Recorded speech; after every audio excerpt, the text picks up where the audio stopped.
All right, thank you, Ali, for that number 3 speech. Good morning again.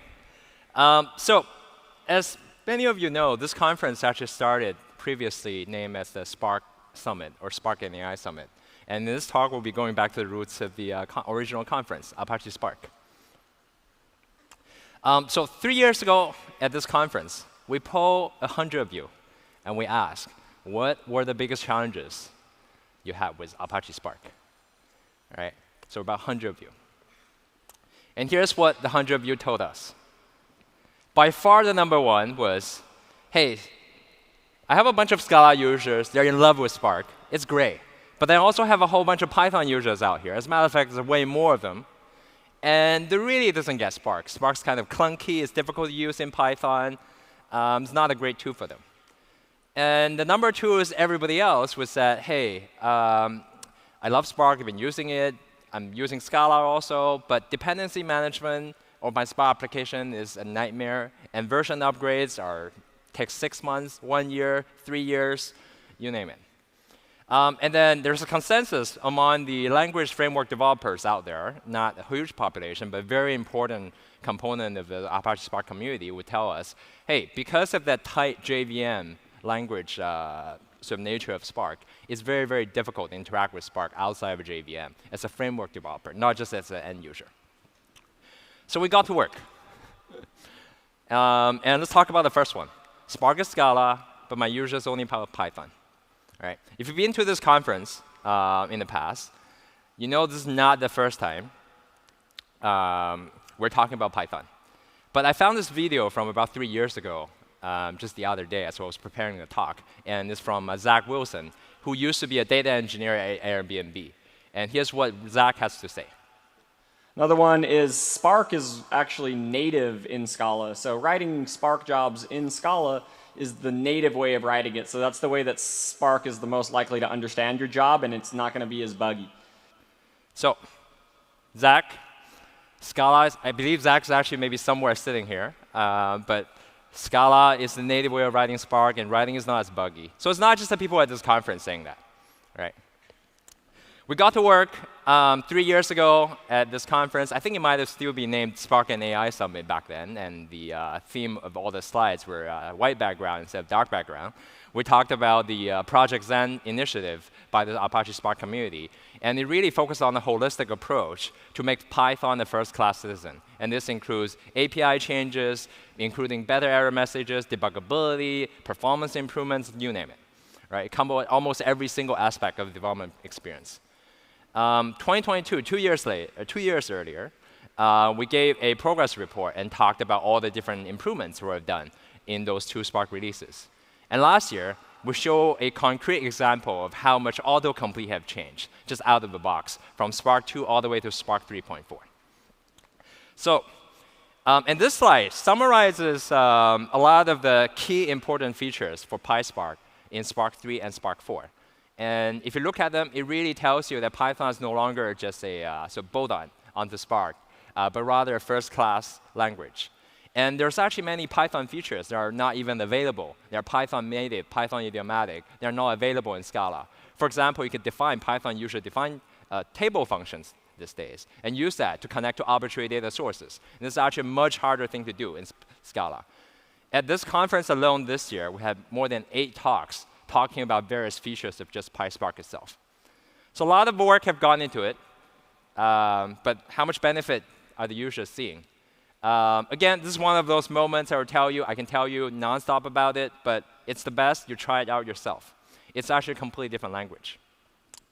When you look at the last 12 months alone, PySpark has been downloaded by over 200 countries and regions in the world, just according to PyPy stats. And I was doing some number analysis the other day. I was really surprised to find this number.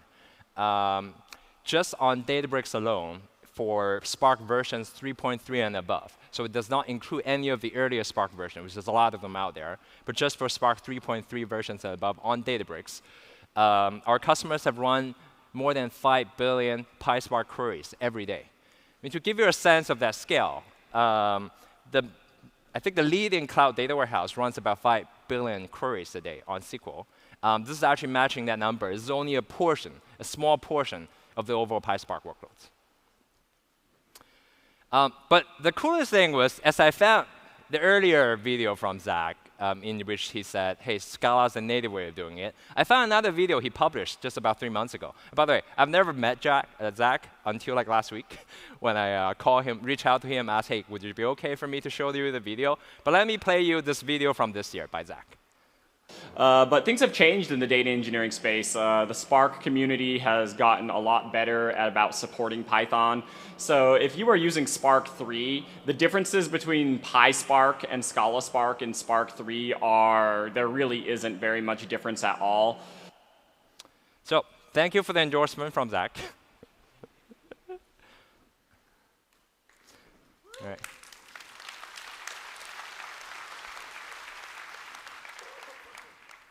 So if your impression of Spark was, hey, Spark is written natively in Scala, that's still true. We love Scala.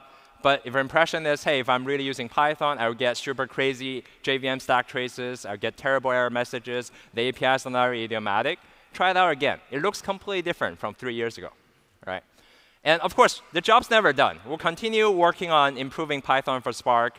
But I think it's fairly reasonable to declare, hey, Python is a first-class language of Spark. So now let's talk about the other two prompts, version upgrades, dependency management, and JVM language. Now let me dive into a little bit more about why these prompts exist. So the way Spark is designed is that all of the Spark application you write, your ETL pipelines, your data science analysis tools, your notebook logic that's running, runs in a single monolithic process called a driver that includes all the core server sides of Spark as well. So all of the applications actually don't run on whatever clients or servers they independently run on. They run in the same monolithic server cluster. And this is really sort of the essence of the prompt because, one, all of this, because they all run in the same process, the applications have to share the same dependency. And not only do they share the same dependency with each other, they share the same dependency as Spark itself. Debugging is difficult because in order to attach a debugger, you have to attach the very process that runs all of these things. And now, last but not least, if you want to upgrade Spark, you have to upgrade the server, and you have to upgrade every single application run on the server in one shot. It's all or nothing. And this is a very difficult thing to do when they're all tightly coupled. So 2 years ago at this very conference, Martin and I introduced to you Spark Connect. The idea of Spark Connect is, again, very, very simple at a high level. We want to take the data frame and SQL API of Spark that's either Python or Scala-centric and create a language-agnostic binding for it based on gRPC and Apache Arrow. And this sounds like a very small change because it's just introducing a new language binding and a new API, language-agnostic. But really, it's the largest architectural change to Spark since the introduction of data frames APIs themselves. And with this language-agnostic API, now everything else runs as clients connecting to the language-agnostic API. So we're breaking down that monolith into, you can think of it as microservices running everywhere. And how does that impact end-to-end applications? Well, different applications now will actually run as clients connecting to the server.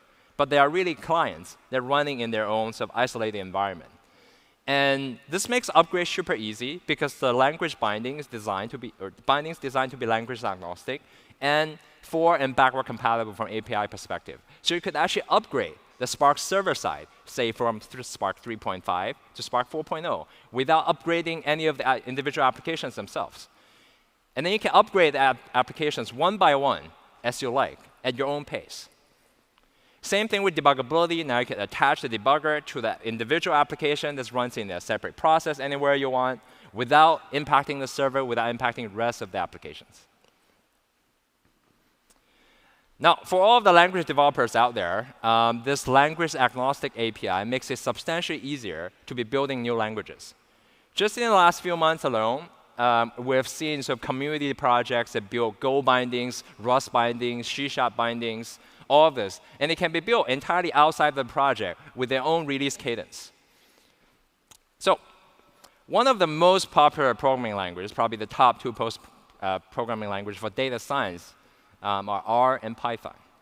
Right? Spark has built-in Python support. There's also built-in R support called Spark R. But the most popular R programming library for Spark is not the built-in Spark R.